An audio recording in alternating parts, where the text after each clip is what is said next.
Hello दोस्तों, good morning. मैं प्रेमचंद, मेरे यूट्यूब चैनल शिक्षा के प्रसार पर आप सभी का स्वागत है। दोस्तों आज हम लोग प्रिज्म पर ही डिस्कस करेंगे, लेकिन आज का बहुत ही इम्पोर्टेंट क्लास है। आज की जो क्लास है श्वेत प्रकाश का पुनर्संयोजन। क्या श्वेत प्रकाश का पुनर्संयोजन पर हम लोग देखेंगे और एक दो न्यूमेरिकल भी क्या करेंगे साथ में लगा लेंगे। फिर उसके बाद 2 पॉइंट शेष रह जाएगी, फिर अन्यथा ये चैप्टर आपका क्या हो जाएगा, समाप्त हो जाएगा। लेकिन इसमें इसी पॉइंट में मानव नेत्र भी सम्मिलित है। इसी पॉइंट में मानव नेत्र भी क्या है, शामिल है। तो वो आप लोग देखिएगा। ओके, चलिए हम लोग आज चलते हैं श्वेत प्रकाश का पुनर्संयोजन, उसका चित्र बनाते हैं। फिर मैं आपको डायग्राम के माध्यम से क्या कर देता हूँ, समझा देता हूँ। ओके, चलिए तो यहाँ पर ये हम लोग हेडिंग लिख सकते हैं, श्वेत प्रकाश का पुनर्संयोजन। श्वेत प्रकाश का पुनर्संयोजन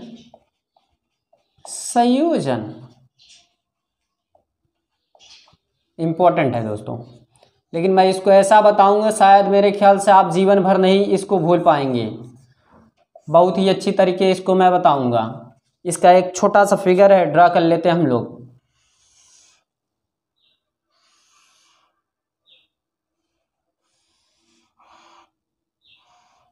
देखिए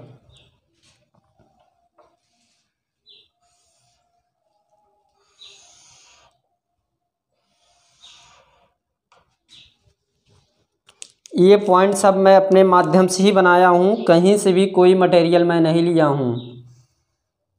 ये आप थोड़ा ध्यान दीजिएगा।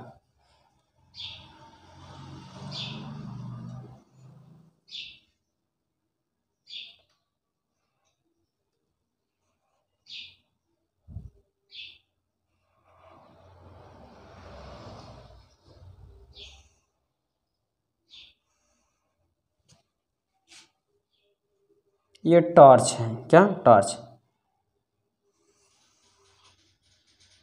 यहाँ से प्रकाश गई और ये श्वेत प्रकाश है। क्या श्वेत प्रकाश है, इतनी बात क्लियर। अब ये जो श्वेत प्रकाश गई, ये 7 रंगों में क्या हुई, विभक्त हो गई। दोस्तों मैं बताता हूँ, सभी बताता हूँ, विस्तार रूप से बताऊंगा।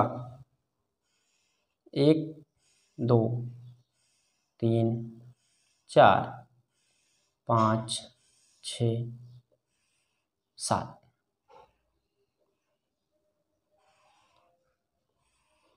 ये 7 रंग हो गए। ओके, यहां पर मैं रंगों का नाम नहीं लिखूंगा, रंगों का नाम आप पढ़ चुके हैं और अध्ययन भी कर चुके हैं।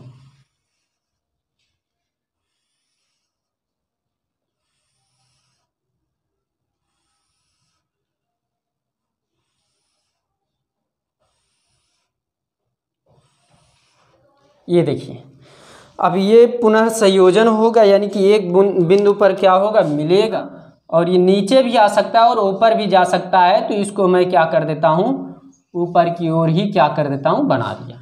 ओके, तो ये एक फिगर है, ये प्रिज्म है, इसको हम लोग लिख सकते हैं प्रिज्म। ये भी क्या है, प्रिज्म ही है।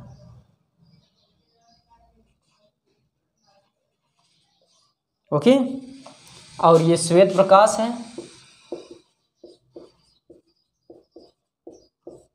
ये पर्दा है। ओके, तो अभी इसको आप लोग ध्यानपूर्वक पढ़िए, दिक्कत तो आनी नहीं चाहिए। ये मेरी जिम्मेदारी है और आपकी भी ये जिम्मेदारी होती है कि आप को ये समझने की कोशिश करना है इसको। ओके, तो इसको आप समझिए। देखिए बहुत इंपॉर्टेंट चीज़ है। सर्वप्रथम हम 2 प्रिज्म लेते हैं। मैंने 2 प्रिज्म लिया। ओके, प्रथम प्रिज्म पर एक श्वेत प्रकाश क्या की जा रही है, डाली जा रही है। ओके, मैंने इस पर एक श्वेत प्रकाश क्या किया, डाला, और वह 7 रंगों में क्या हुआ, विभक्त हुआ। क्या वह 7 रंगों में विभक्त हुआ, तथा वह जैसे ही द्वितीय प्रिज्म वह उल्टे प्रिज्म पर पड़ती है, तो उसके द्वितीय प्रिज्म के द्वितीय पृष्ठ पर प्रकाश का क्या होता है, पुनर्संयोजन होता है तथा वहाँ से क्या हो जाती है, श्वेत प्रकाश में क्या हो जाती है, परिवर्तित हो जाती है। इतना लिखना है। या आप ऐसे लिखिए, सर्वप्रथम हम दो प्रिज्म लेते हैं, प्रथम प्रिज्म को सीधा तथा द्वितीय प्रिज्म को क्या उल्टा रखते हैं तथा प्रथम प्रिज्म पर जब श्वेत प्रकाश डाली जाती है तो वह 7 रंगों में विभक्त होते हुए द्वितीय प्रिज्म के द्वितीय पृष्ठ पर पड़ती है तथा वहां से द्वितीय प्रिज्म के द्वितीय पृष्ठ पर आपतित होकर क्या होती है, पुनर्संयोजन होकर के श्वेत प्रकाश में क्या होती है, परावर्तित हो जाती है। इतना, यही हमारा श्वेत प्रकाश का पुनर्संयोजन है। आई बात गई समझ दोस्तों। तो ये रही बात मेरी क्या, पुनर्संयोजन पर। तो अब हम लोग चलते हैं न्यूमेरिकल पर। क्या, न्यूमेरिकल पर चलते हैं। बहुत ही इंपॉर्टेंट न्यूमेरिकल है, उस पर हम लोग ध्यान देते हैं। ओके, चलिए तो इसको रफ किया जाए दोस्तों। चलिए इसको रफ करते हैं, फिर उस पर हम लोग प्रकाश डालते हैं न्यूमेरिकल पर। ओके, तथा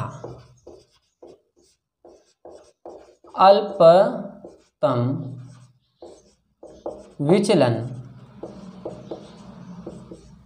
कोण 39 डिग्री है, 39 अंश है। ओके, कांच का अपवर्तनांक, क्या अपवर्तनांक,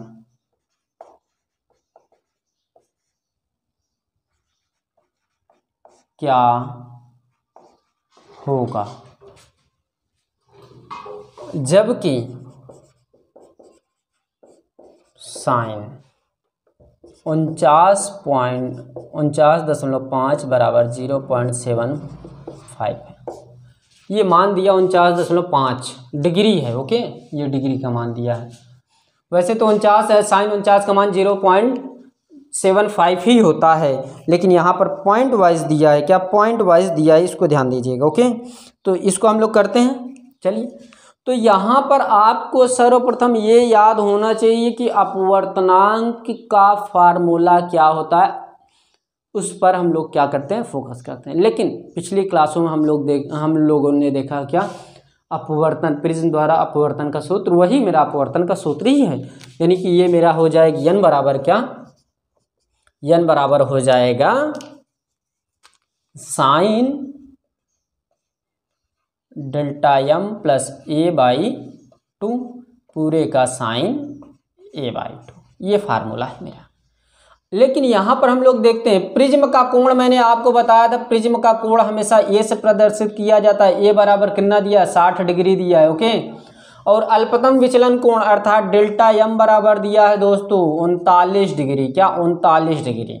इतनी बात क्लियर। और जब हमको डेल्टा एम और ए मिल गया तो जाहिर सी बात है एन हम लोग निकाल सकते हैं। डेल्टा एन बराबर क्या हो जाएगा, साइन डेल्टा एम का मान क्या दिया है दोस्तों, 39 डिग्री, प्लस ए का मान क्या दिया है, 60 डिग्री दोस्तों, बटे क्या है, 2 है, और पूरे का क्या है, बटे ए क्या है, a/2 है, तो ए का मान क्या है, 60/2। तो एन बराबर क्या हो जाएगा, साइन है, साइन, ये देखिए इसको ऐड करते हैं तो कितना होगा, 99 होगा दोस्तों। जाहिर सी बात है 99 होगा, 99/2 पूरे के बटा साइन 60/2। इसको काट सकते हैं, कट गया। और इसको भी हम काट सकते हैं। यदि 99 का आधा करेंगे तो हम लोग 2 से भाग कर सकते हैं। 2 चौको 8, 1 बचा 2, 2 9 18, 1 बचा 0.2 पंचे 10, यानी 49 मेरा कितना आ गया, एन बराबर क्या हो जाए, साइन 49.5 डिग्री बटे साइन 30 डिग्री दोस्तों। इतना हुआ, इतना हो गया। तो इसके आगे ये भी प्रोसेस होगा, ये भी प्रोसेस होगा। ध्यान दीजिएगा कि हम लोग इसको ये कह सकते हैं कि n बराबर साइन 49.5 का मान क्या दिया है, 0.75 बटे साइन 30 अंश का मान क्या होता है, 1/2। देखिए ये स्वयं का बटे, जिसके बटे में बटे का होता है तो उसके बटे में नहीं मानते, जिसके बटे में नहीं होता उसके बटे में 1 मानते। ये ऊपर चला जाएगी, ये नीचे, तो n बराबर 2 × 0.75 n बराबर क्या हो जाएगा, 2 पंचे 10 के 0 हासिल 1, 2 7 14, 1 15, 5 हासिल 1, दशमलव दशमलव 2 1 2 0 हम 0 हासिल 1 है 1, यानी कि ये आ जाएगा n बराबर 1.5 मेरा आंसर आ जाएगा। इतनी बात क्लियर दोस्तों? ना क्लियर हुई हो तो आप लोग बताइएगा। और यहाँ पर ये ध्यान दीजिएगा कि ये गुणा में यानी कि मल्टीप्लाई में कहीं ना कहीं मिस्टेक हो सकता है, इसको आप लोग ध्यान पूर्वक देखिएगा। तो ये आपका आंसर क्या हुआ, सॉल्व हुआ दोस्तों। ओके, तो ये रही बात हमारा क्या, एक न्यूमेरिकल पर। हम लोग और कुछ न्यूमेरिकल देख लेते हैं, इसको रखिए। सबसे बड़ी बात है कि हम लोग और नया प्रश्न देख लेते हैं। ओके, आप सभी को याद होगा न्यूनतम विचलन कोण का या अल्पतम विचलन कोण का मैंने सूत्र डिस्कस किया था पिछली क्लासों में, तो उस पर एक प्रश्न, दो प्रश्न देख लेते हैं। ओके,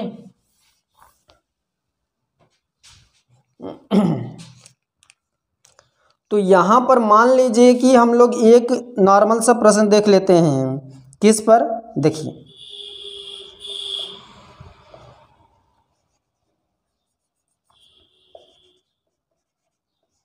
कांच से निर्मित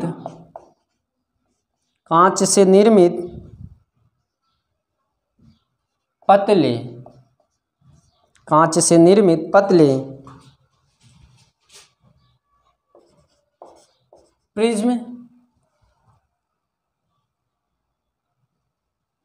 प्रिज्म से उत्पन्न अल्पतम विचलन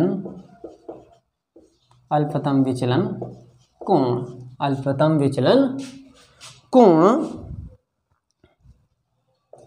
4 डिग्री है, यानी 4 अंश है। ओके, प्रिज्म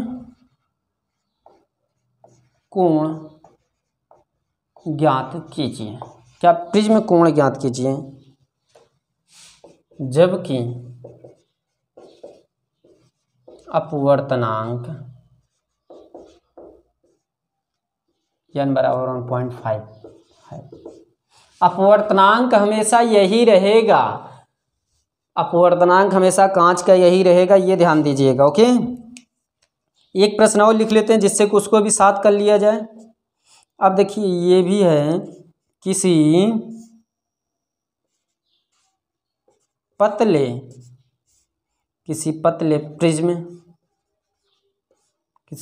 प्रिज्म से उत्पन्न न्यूनतम विचलन कोण, क्या, न्यूनतम विचलन कोण 10 डिग्री है। प्रिज्म का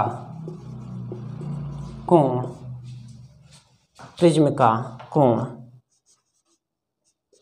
ज्ञात कीजिए,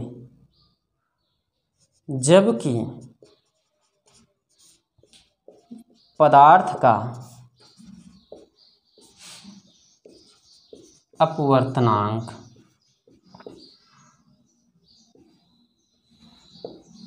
1.5।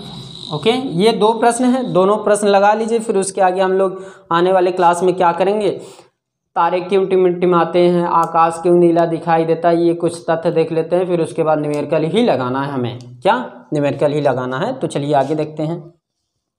तो इस पर हम लोग फोकस करते हैं। तो इस पर क्या दिया है, पहले उस पर विचार करते हैं। तो कांच से निर्मित पतले प्रिज्म से उत्पन्न अल्पतम विचलन कोण 4 डिग्री है। अल्पतम विचलन कोण कितना है, 4 डिग्री, यानी कि डेल्टा m बराबर कितना दिया है, 4 डिग्री दिया है, 4 डिग्री दिया है। ओके, और इसके बाद n कितना दिया है दोस्तों, मेरा अपवर्तनांक कितना दिया है, 1.5 दिया है। क्या, 1.5 दिया है।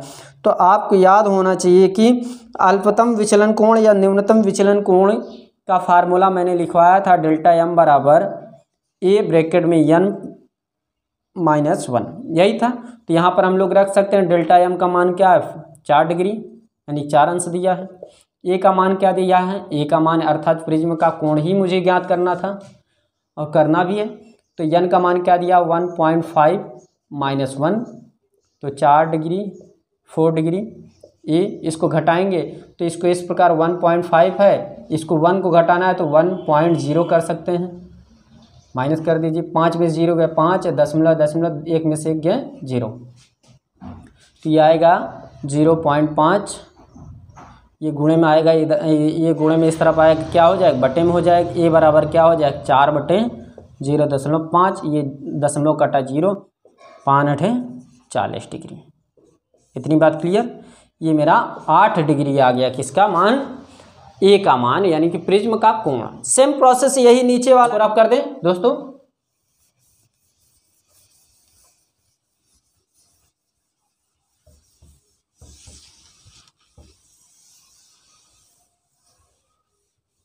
तो इस पर हम लोग विचार करते हैं नीचे वाले प्रश्न पर। तो ये दिया है किसी पतले प्रिज्म से उत्पन्न न्यूनतम विचलन कोण न्यूनतम या अल्पतम डेल्टा एम दिया रहेगा, न्यूनतम या अल्पतम डेल्टा एम ही दिया रहेगा दोस्तों। तो ये डेल्टा एम बराबर कितना दिया है दोस्तों, डेल्टा एम बराबर 10 डिग्री दिया है, क्या 10 डिग्री दिया है, ओके। और यहीं पर मेरा ए का मान भी दिया है, सॉरी एन का मान दिया 1.5, क्या 1.5। तो मान वही, सूत्र मेरा वही लगेगा जो अभी मैंने लगाया था। डेल्टा एम बराबर क्या हो जाएगा, ए ब्रैकेट में एन माइनस 1, यही लगेगा, क्या यही लगेगा। आप यहीं पर पुट करिए, डेल्टा एम का मान क्या है 10, ए का मान क्या है निकालना है, एन का मान 1.5 माइनस 1 10, ए इसको घटाएंगे तो ये 0.5, आप 0.5 आएगी, ये गुणे में इधर आए क्या हो जाएगा भाग में, 10 बटे क्या हो जाएगा 0.5, ये दशमलव कटा 0, 5 के नाम 5, 5 दूनी 10, 20 आ जाएगा। ए बराबर कितना हो जाएगा 20 डिग्री मेरा प्राप्त हुआ। ये मेरा आंसर है। इस प्रकार के प्रश्न यदि आपसे पूछ लिया जाए तो आप लोग किसी प्रकार की दिक्कत नहीं होनी चाहिए, किसी भी प्रकार कोई भी दिक्कत नहीं होनी चाहिए। ये तो मैंने कुछ न्यूमेरिकल देखा और श्वेत प्रकाश का पुनर्संयोजन देखा, और मैंने पिछले क्लास में बहुत ही इम्पोर्टेंट क्लास पढ़ाई थी और चलाई थी, वो था क्या, प्रिज्म द्वारा अपवर्तन, बहुत ही इम्पोर्टेंट। उसको आप लोग ध्यानपूर्वक पढ़िएगा, बार बार देखिएगा जब तक ना समझ में आए। यदि नहीं समझ में आता है तो आप हमारा क्या करिए, व्हाट्सअप नंबर पर, हमारे व्हाट्सअप नंबर क्या करिए, कमेंट करिए, मैं आपके प्रश्नों का क्या करूँगा उत्तर दूंगा, ओके। तो दोस्तों यदि मेरी क्लास पसंद आ रही हो प्लीज़ लाइक कीजिए, शेयर कीजिए, कमेंट करिए, और अधिक से अधिक मेरे क्लासों को क्या करिए, दूसरों को बताइए मेरे क्लासों के बारे में अधिक से अधिक, तो जिससे कि हम लोग क्या करें और ज़्यादा हम लोग के व्यक्तिगत जो विचार है और अच्छा हो जाए। किसके प्रति, पढ़ाने के प्रति। अभी तो है, ये तो वास्तव में अच्छा है विचार, लेकिन यदि जैसे व्यक्ति का व्यक्तिगत विचार होता है, जैसे मान लीजिए कि आपका जैसे कि व्यक्तिगत विचार है, आपका मेरे प्रति क्या है व्यक्तिगत विचार, ये आपका स्वयं का व्यक्तिगत विचार, मेरा स्वयं का व्यक्तिगत विचार, ये अलग अलग दो चीज़ें हैं। आप अपना सोच रहे हैं, मैं अपना सोच रहा हूँ, लेकिन यदि दुनिया में जीना है तो सभी का साथ देना है, ओके। तो आज क्लास यहीं पर समाप्त करते हैं दोस्तों। तो दोस्तों देखते रहिए मेरे YouTube चैनल शिक्षा का प्रसार, और हंसते रहिए, मुस्कुराते रहिए, और अपने आसपास साफ सफाई रखिए। और आज क्लास यहीं पर समाप्त करते हैं। थैंक यू वेरी मच, धन्यवाद दोस्तों।